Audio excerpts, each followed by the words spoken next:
بسم اللہ الرحمن الرحیم۔ پیارے بچوں، کینٹیب پبلشر کی طرف سے آپ کو خوش آمدید۔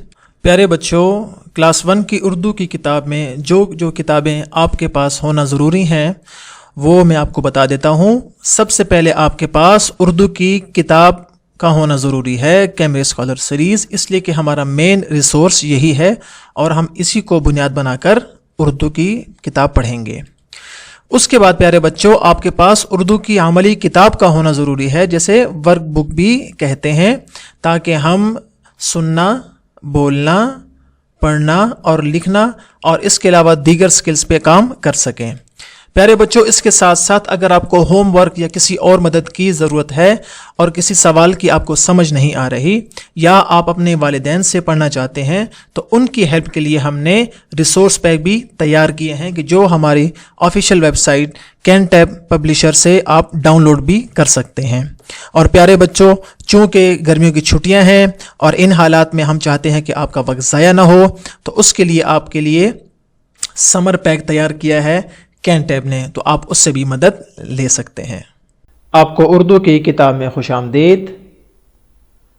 آج ہم سبق نمبر 9 کا تیسرا حصہ پڑھیں گے اور سبق کا نام ہے میرا خاندان۔ سبق کے آغاز سے پہلے آج کے حاصلات تعلم یعنی SLO۔ آج کا ہمارا پہلا SLO ہے رموز اوقاف یعنی ختمہ، وقفہ اور سوالیہ نشان کی پہچان کر سکیں، جن میں ہم صرف ختمہ کو پڑھیں گے۔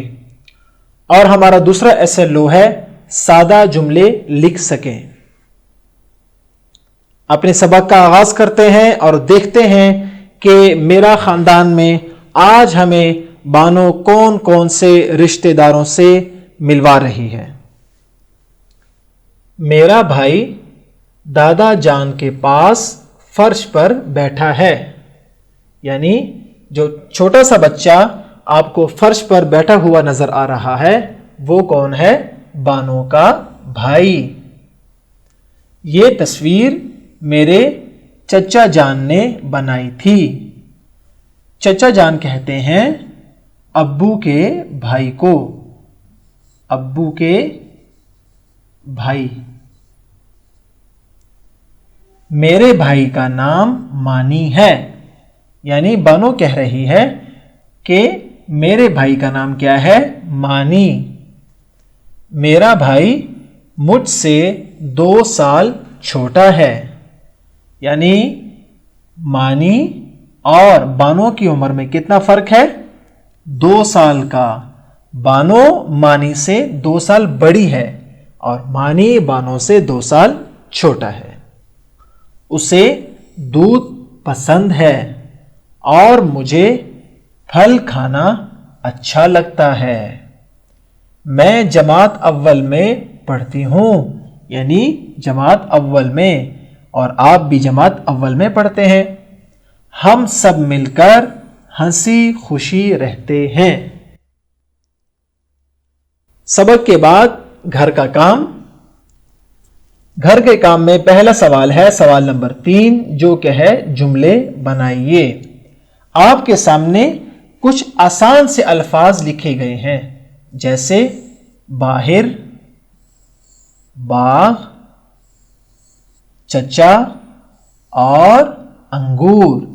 آپ نے ان الفاظ سے سادہ جملے، 3 یا 4 الفاظ پر مشتمل سادہ جملے لکھنے ہیں، بہت آسان سے جملے لکھنے ہیں جن میں ان الفاظ کا استعمال ہوا ہو، اور آپ اس گھر کے کام میں اپنے والدین سے بھی مدد لے سکتے ہیں۔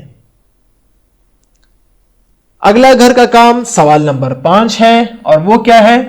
سبق سے مذکر اور مؤنث تلاش کر کے کاپی پر لکھیں۔ آپ نے آج کے سبق کو غور سے پڑھنا ہے اور آج کے سبق میں جو لفظ آپ کو مذکر یا مؤنث نظر آتا ہے آپ نے اس کو تلاش کرنا ہے اور تلاش کر کے کاپی پر لکھنا ہے۔ اور اگلا سوال ہے سوال نمبر 6، عبارت کو غور سے پڑھیے اور جہاں ضرورت ہو ختمہ کی علامت لگائیے۔ ختمہ کی علامت ہم نے پچھلے سبق میں آپ کو بتائی تھی کہ جہاں جملہ مکمل ہو جاتا ہے وہاں پر ہم ختمے کی علامت یعنی یہ والا نشان لگا دیتے ہیں۔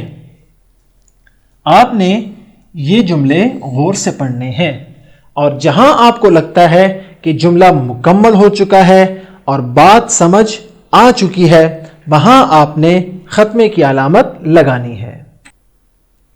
گھر کے کام کے بعد آج کی سرگرمی، اور وہ ہے سرگرمی نمبر 3، طلبہ فردن فردن جماعت یعنی باری باری جماعت کے سامنے اپنے کنبے یعنی گھر کا تعارف کروائیں اور بتائیں کہ ان کے گھر میں کون کون رہتا ہے اور کون انہیں سب سے زیادہ پیار کرتا ہے۔ اگر آپ اسکول میں موجود ہیں تو یہ سرگرمی آپ نے اسی طرح کرنی ہے، اور اگر آپ گھر میں موجود ہیں اور تعلیم کا یہ سلسلہ آپ گھر میں شروع کیے ہوئے ہیں تو آپ یہ سرگرمی اپنے گھر والوں کے ساتھ مل کر کر سکتے ہیں۔ یہ تھا ہمارا آج کا سبق۔ آج کے سبق کے ساتھ ہم نے اپنا سبق میرا خاندان ختم کر لیا ہے۔